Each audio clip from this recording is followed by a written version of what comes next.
Welcome back to the Faculty Factory podcast. I'm Kim Skorupski of the University of Texas Medical Branch in Galveston, Texas, looking at a dear friend and colleague from Hopkins, Dr. Neda Gould. Good morning, Neda. Good morning, Kim. It's so great to be here with you again. Again is the underline because Neda has been here 3 times before on the Faculty Factory. She is an associate professor in psychiatry and behavioral sciences and the director of the mindfulness program at Johns Hopkins University School of Medicine. I miss her so much and loved her program and mindfulness-based stress reduction. And she was so critical during that pandemic that we all remember and really helped get us through some tough times. And I can't even remember how we touched base with each other, but I said, "Hey, let's get you back on the podcast. There's something else happening in America, something about this little funding crisis, and who better to help shore us up during this uncertainty than Dr. Neda Gould." So, Neda, I'm so glad you're here and take it away. What can you help us with? Thank you so much, Kim. It's wonderful to be here with you again. I love listening to your podcasts and honored to be back. It was interesting when you brought up the podcast I did on the COVID pandemic, because I feel like a lot of that still applies here, right? So we're still caught in a different type of stress and uncertainty and frustration related to the funding climate in academics. And so I was looking back at some of the things we had talked about then, and I thought, oh gosh, like this is another crisis we're in. Yeah, Yeah. circled right back around to a lot of the same tension and uncertainty and volatility and oh my gosh, what do we do? How do we ride these waves through? And so I know, neither of us as experts in finances and politics, but what can we do? I mean, I get questions all the time from faculty and leaders and people I'm coaching. I don't know what to tell them. I don't know. It's almost like I kind of think of the goal has not disappeared. So your mission in life has not been obliterated. It rather think of it has been obscured. Like there's like a smoky, filmy haziness around it. It's still there.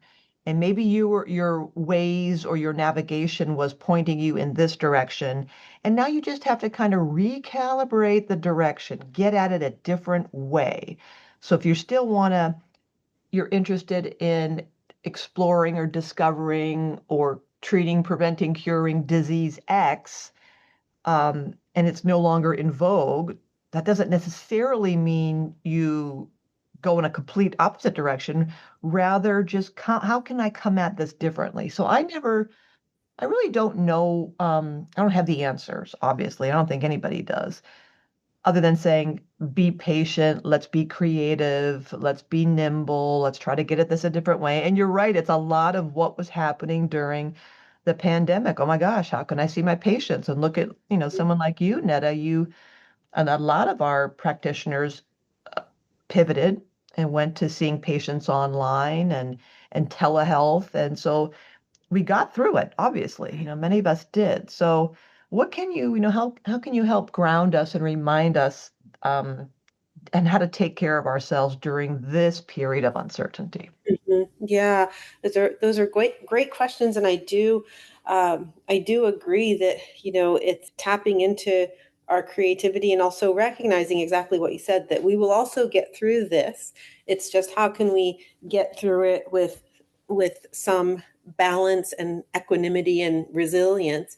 I have been following some of the institutional supports that I feel like, for example, at Hopkins, they've started to put together to help people begin to navigate these challenging times. So I think, from a practical perspective, looking into those and making sure that you're tapping into any resources, making use of support groups even. So I know some of our faculty development or Office of Wellbeing put together some groups for people just to discuss the uncertainty around the funding climate and job security, and that I know people found very helpful. So I think from a practical perspective, there are those resources, whether at your own institution or virtually at other institutions that you could look into. But I think in terms of my area of focus, more personal interventions, there are still things we can do because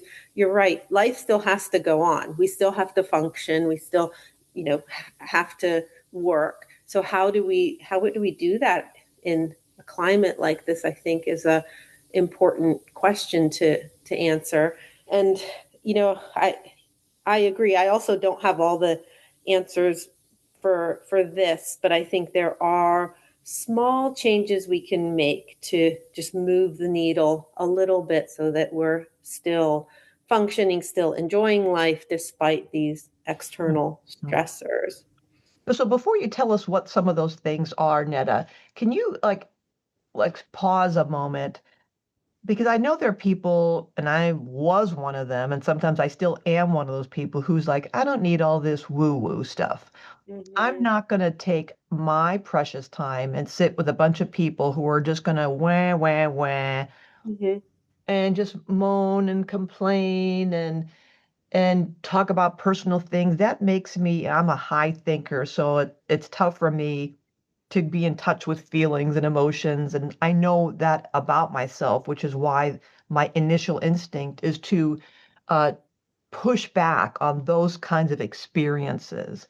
And Mm-hmm. yet, because I have spent time thinking about myself and understanding myself, I do recognize that when I am in community with people, it does, it works. And so, can you help us, understand that maybe initial reticence, how to overcome that and recognize the value in being in community and doing what sounds like it would be counterintuitive, like why would I want to put myself in that position? Why is that? Where is the value in that experience? Yeah, it's an excellent point. And I think what I usually share with people is if what you're doing is working for you, then fine. But I think people often realize this isn't working. There's something missing, or my mood is low, or I'm feeling anxious, or I'm feeling stressed, and I need something else.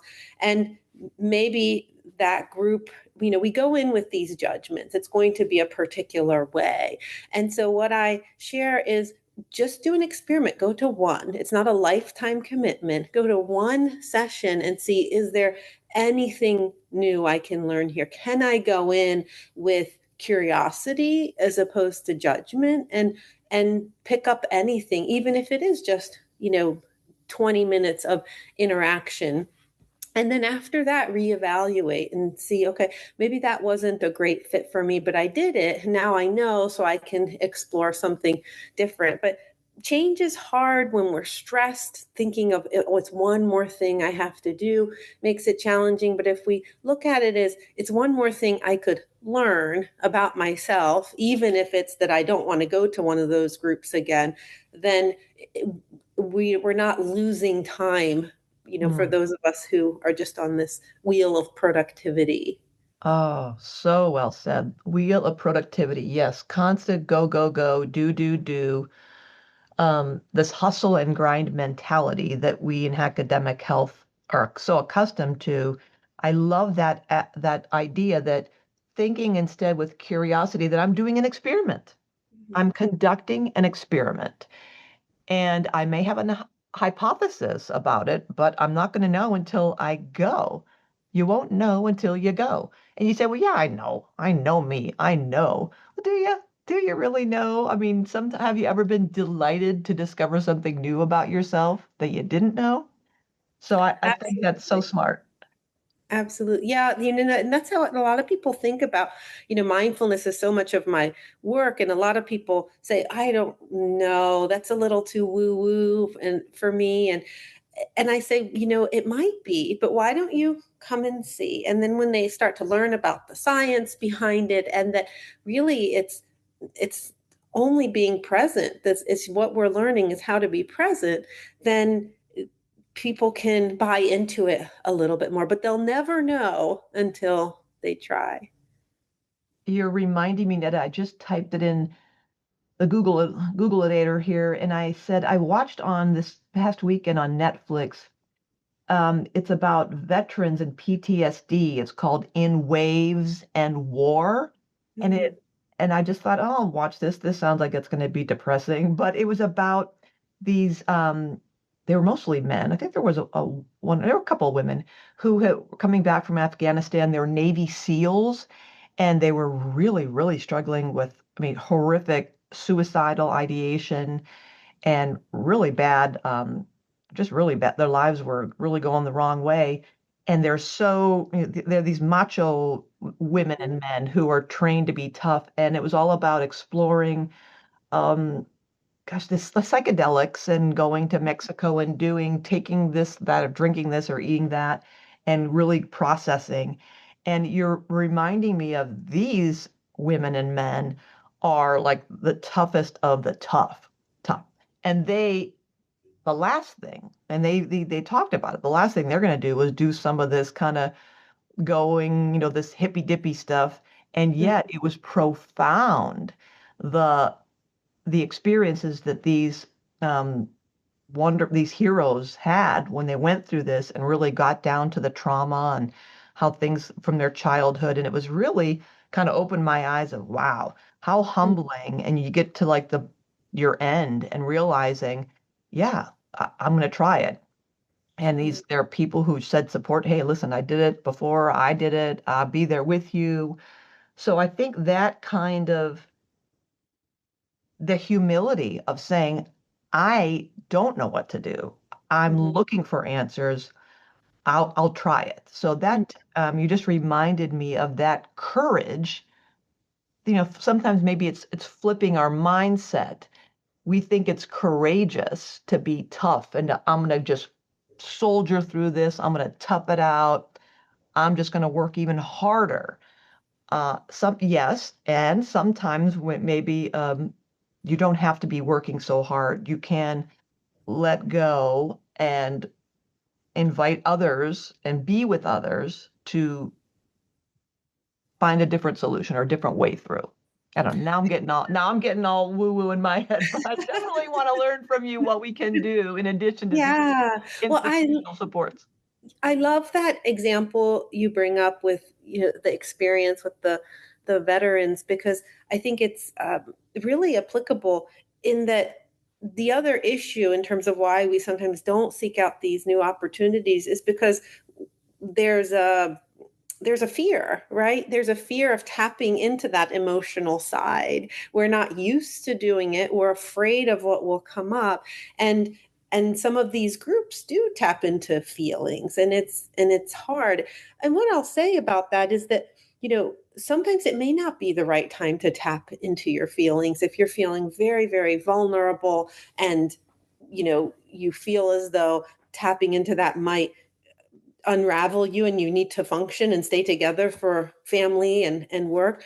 But if you're willing to go there just a little bit, just dip your toes in the water, I think people recognize, hey, this isn't as scary as I thought, and actually there's value in it. And so part of that experiment that we talked about in trying these new groups or activities is to see what happens. Is exactly what you said, is my hypothesis accurate, or do I have a completely new outcome that I would have never thought about? Yeah. Super cool. So tell us what else can we do, Netta? Yeah. What some tips do you have? What are some tips? Yeah, when we're stressed, I feel like the first thing that happens for me too is we stop using the tools that we know are helpful for us. I don't have time for that. I don't have time to socialize. I don't have time to exercise. I don't have time to focus on my sleep. And I think the first thing I'd say is just remember that this is the time you need that most. And it's not a selfish investment to spend time doing those things, because if you can take care of yourself, then you can be present for others, whether it's family or work colleagues. So I think that's the first thing. Whatever that stress management is for you, exercise, socialization with friends, your community organizations, church, whatever it is, get involved in that, or um, get develop new mechanisms to work on stress management.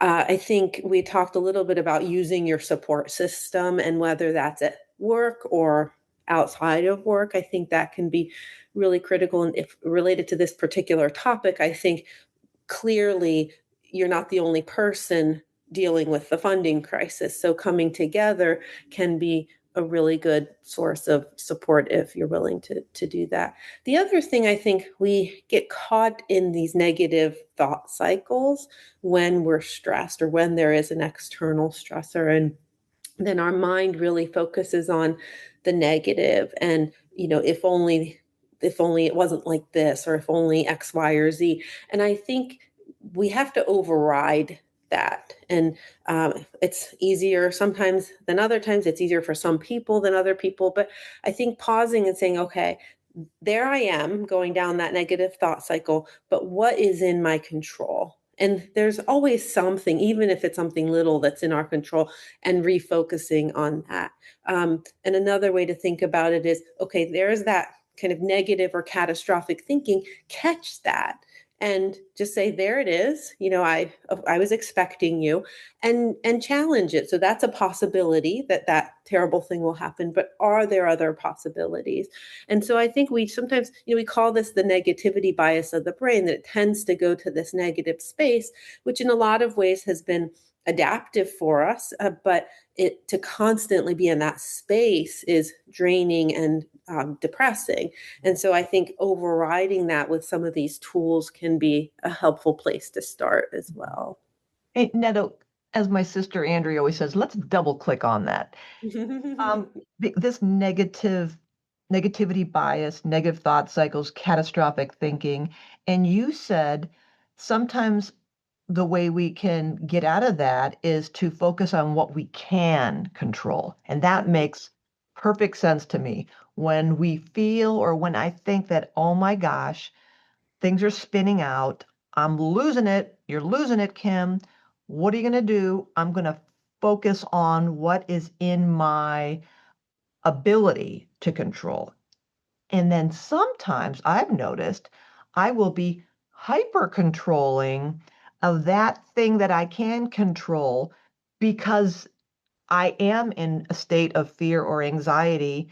And then that can become negative. And I don't know if I'm saying or being clear. Let Mhm. me try to think of an example of like, wait a minute, why so here's an example. Yeah. Um, Andrea was over at my house and I was spinning out on things that had with electric and plumber and painting and irrigation and bees and all these things that one thing in the house was leading to another thing. And I'm seeing, checks and Venmos flying out the window and out the Ethernet. And my sister was in the kitchen cooking us dinner and I walked in and saw all, not now I'm being exaggerating. I'm gonna say, all right, so I'm gonna stick with my exaggeration. All the drawers were open, all the cupboard doors were open, and I just kind of flipped and I walked to the kitchen, banging all the cupboard doors closed, kicking all the drawers closed. And she looked at me, she said, I wasn't done there. And I'm like, she said, I was gonna close them when I'm done. And I'm like, but why would you have them open? Take the spoon out and close. So we got this whole big thing about drawers and doors. And I said, you know, I'm having a hard time. Like everything I feel like is out of my control here. I can control nothing, but I can control these doors and drawers. Mhm. And that you just, triggered me, Netta, into remembering that where we have to be, I feel like, I don't want to say have to and should, but that reminded me of like, whoa, I'm hyper vigilant about this very narrow thing that in reality may not be that important, but I've made that important. So Mhm, still not making it mhm. clear. I'm Yeah, no, that was yeah, I get it. That then we can become so rigid about the things we can control that yes, that becomes irritating to ourselves or to other people, yes. Thank right? you, thank you, thank you, thank you. Like, oh, Yeah. honey, I know you're stressed out. Okay, sweetie, but now let's just calm down a minute. maybe that can become obsessive. I can see how people would say, all I Yeah. can control is my eating. Imagine Yeah. anorexia, or I can control nothing in my life, but boy, I'm going to make sure this house is spotless, or Hmm. make sure these statistics are perfect, or the table is beautiful, or the whatever, that we become so hyper vigilant, and Hmm. um, that can become troublesome. And that Yeah. might be the awareness of, wait a minute, why am I becoming so obsessive or compulsive about that? Is it because maybe I'm losing control? My lab is not funding, and I can't recruit scientists, and my graduate students and the program's not successful because people don't see a future in this, and oh my gosh, oh my gosh. And so we become so frazzled there that we focus unduly on something, and that ends up becoming a problem. Yeah, yeah, and absolutely. And I, do have people sharing things like that with me frequently. And I think that awareness, right? That moment you can make that connection is an opportunity to step back and say, "Oh, yeah, look at this. Like, why am I doing this? And could it be related to X, Y, or Z?" I mean, that's when we can gain insight and make change. And whether that changes, this has gotten so out of control for me that I need to talk to a professional, or hey, let me go for a jog, or reconnect with someone in my community and see if that shifts. But I think what one thing you describe is going into this automatic pilot mode where we're not aware anymore, and we're not aware of our actions, we're not aware of what we're saying, what we're thinking. And I think we want to catch those moments and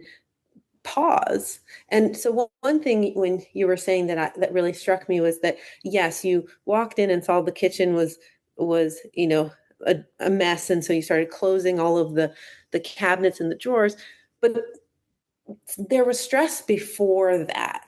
And I think that's an important place to look for points of intervention, because that was the tipping point for you. But I think we start noticing, okay, where am I on this highway of distress? And where can I pause and look to see, is there something I can do? So, what's that first sign of stress look like for you? Is it, sleep disturbance? Is it irritability? Whatever it is it physical tension? And what's an intervention here? And so I think that's important, so that we're not constantly getting to that tipping point and then saying, gosh, everything's a disaster. Wow, that is brilliant, Netta. Where am I on this highway of distress? That is so smart. And now I'm remembering uh, someone came to me recently about one of their faculty members who is having anger management issues. And Hmm. there were some complaints about this person acting out, behaving inappropriately, using language that was inappropriate. And I said, maybe it's anger. And the person said, in meetings, this person, never says a thing, doesn't show any kind of, distress, or never shows emotion, is very kind of smooth, ne never has any expression, almost like negative affect, no affect. Hmm. And I was reflecting on that versus someone like me who does not have a poker face, where you'll see my joy, or my furrowed brow, or my disgust, or my sadness. Everything shows up on my face. And I said, gosh, it makes me wonder, this person who you think is so smooth, that everything is being mushed down, that they're not showing any emotion. And that's scary to me. And maybe that's part of the reason why the anger just explodes inappropriately, because when you said, where am I on this highway of distress? You're right. When this person showed up in that space and had this outburst, that was the proverbial straw. Something else on the highway was happening, but that lack of awareness perhaps didn't allow the person to say, whoa, whoa, whoa, whoa, whoa, I need to pull off and at a rest stop here. I'm seeing some warning lights on my dashboard are flashing. before I blow my top, I better kind of pull off and do whatever it is. But because we're all in this cult of busy, we don't either look at the dashboard, we ignore it, we think we're going to soldier through it, we're going to tough it out. So I think that's a really nice way of us just doing the gut check, Hmm. going through the mental checklist. Am I sleeping? Have I drunk, am I drinking good water? Am I eating a good diet? Am I, spending time with the people I love? And if a couple of these are no, maybe I'm in a state of volatility and I need to be extra careful when someone leaves a drawer open in the kitchen because put me off, throw me off.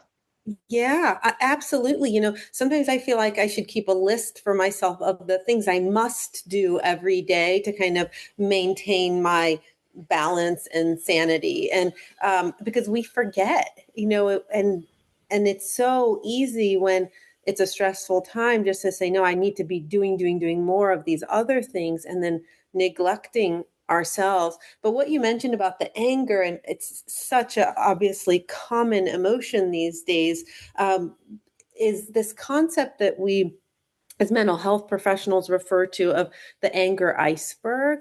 And that is that the anger is manifesting, but what is underneath the iceberg? We just see the tip of the iceberg, but there are a whole series of emotions below that that usually are more vulnerable emotions, sadness, embarrassment, and so when I'm angry or I see someone else who's angry, if I can say to myself, okay, what's underneath this?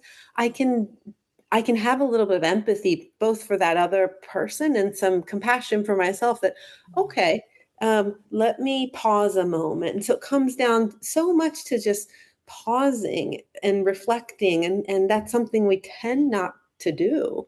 Mm, wow, Netta, that is powerful. You are so right. Especially in these times, it just seems so commonplace that it's just we meet punch for punch. You're Mm-hmm. going to criticize me, I'm going to criticize you. You're going to say something nasty, I'm going to raise you one. Mm-hmm. Versus, what you said, that anger iceberg, what's happening? There's pain in there somewhere. And the pain is either I'm not good enough, I'm afraid of losing funding, of my lab is collapsing, or my patients aren't getting the best care, or my partner is having a health problem, my parents are this, that, the kids. There's so many things. We're all like onions, so many levels. And you're right that those outbursts are screams for I'm losing control here. I can't control these things and I'm scared. Yeah. I'm scared of something. Yeah. Yeah. It's a lack of safety. So, what wisdom to be able to, as from the micro, the personal level, to either be aware of my doing that, I'm the actor of that, as well as the courage to have the grace to say, wow, Kim's having a moment. I'm not going to respond to that. Instead, um, I'm going to close the drawers and I'm going to give my sister a hug and say, "What's happening here?" Or "Wow," Mm. just Yeah. not taking the bait. Totally, totally. Like reacting versus responding. Can I, Mhm. and the difference there is that pause to say, okay, well, what is happening right here? And I think, let's be honest, there are so many people that aren't going to be reflective and aren't going to, dip down into that iceberg to see what's below, and aren't psychologically minded. But I think there are pretty simple ways just to pause and say, okay, what's present for me right now? And just even label, there's my, yep, I'm angry. Okay, what do I need? And maybe the best thing is to step away, you know, go outside, get some fresh air, and then revisit the situation. And I think it's that moment where we allow ourselves just a split second to see, okay, yeah, no, this isn't the time for me to have a conversation. This is the time for me to just leave. Yeah, yeah. That's yeah. you're exactly right. That pause is where all the power is in the pause. Yeah, right, right. Yeah, Netta, will you please point us to or talk a little bit about this fantastic website that I'm looking at with these floating tulips, the Johns Hopkins Mindfulness Program website, and we're going to have a link to Dr. Gould's bio in the facultyfactory.org on the website about it. Can you tell us about this wonderful resource? Absolutely. Yeah, I'm very excited about the website. If even if you just pull up the first page and look at it, I feel like it's a peaceful space, and grateful to my department to help me put this together. But basically, it has a lot of the meditations I've recorded over the years. Short meditations, some of them are just a couple minutes, and all the way up to 30 or 40 minutes. There are meditations for sleep. And then there are relaxation tools, so deep breathing and progressive muscle relaxation and guided imagery, and then book recommendations on some pages. And I think just various resources that you can tap into if you just want to get started with some mindfulness practices. And if it's new to you, or you'd like to get back into it, I think it's a nice way just to play around with it without any pressure. I love it. It's visually attractive and has wonderful, rich content. And kudos to Hopkins Psychiatry Behavioral Sciences Department and to you, Dr. Gould, for putting it together and making it accessible to everyone. So thank you for that. Thank you. Yeah. All right. So, well, as usual, I just love talking with you. This has been so helpful. I love all the tips. I love what everything you say, and it's reminding me to do the pause, reminding me to be merciful to myself and to others, and that just like when we talked about back in 2020, this too shall pass. We will get to the other side of this, and it's more important, as important as ever to just always remind ourselves that we're not alone. You are not alone in this. Uh, Mm-hmm. Yeah. Well said, Kim. Yeah. all right. Well, I'll let you have some parting comments. And thank you for being on the podcast again, Dr. Gould. Oh, yeah, my pleasure. It's always so nice to be here and just have a conversation with you. And I think, yeah, I'm coming full circle from where we started with the pandemic. I think thinking back to how did I get through that and what positives came out of it. And, I'm sure we can find some positives, even though it was such a challenging time.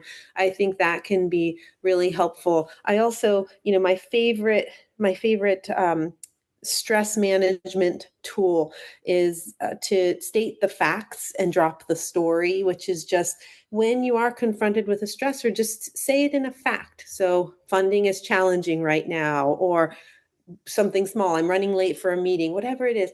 Notice how our mind just tacks on so much to that. And our brains are incredible, and they can be so wonderfully powerful, and also our worst enemies. And so, just recognizing that you can come back to the facts of a situation and work with that it doesn't have to be this massive hole that you dig. So that's my parting comment. Dr. Neda Gould, thank you so much. Thank you, Kim. Thanks for tuning in to the Faculty Factory podcast. We are a faculty development community sharing tools to build academic leaders in healthcare. Maybe you want to be interviewed on the podcast? Please visit facultyfactory.org/contact and send me a message there. The Faculty Factory podcast and website is sponsored by the Office of Faculty Affairs at the University of Texas Medical Branch in Galveston, Texas.